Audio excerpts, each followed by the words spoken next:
que más adelante te empuja suavemente con las piernecitas. A Roses la cultura és segura i aquesta no s'atura, com va quedar palès aquest diumenge al vespre amb la representació de l'obra Yerma del poeta i dramaturg espanyol Federico García Lorca. Representació que estava prevista dins el cicle Mars de Paraules, però que es va haver d'ajornar per aquest passat diumenge 18 d'abril per un problema de salut no Covid d'un membre de la companyia. Espera que va valdre la pena, ja que en aquesta la companyia Projecte Ingenu ofereix una versió actualitzada d'aquesta tragèdia amorosa del poeta granadí amb una posada en escena contemporània que reflexiona sobre la fecunditat dels nostres temps.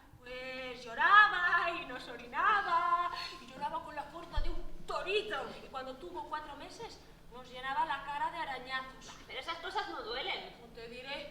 La programació de primavera del Teatre Municipal de Roses continuarà el cap de setmana de l'1 i 2 de maig amb la cantada d'havaneres de primavera i l'espectacle infantil d'Optimis Italino Gran Hotel.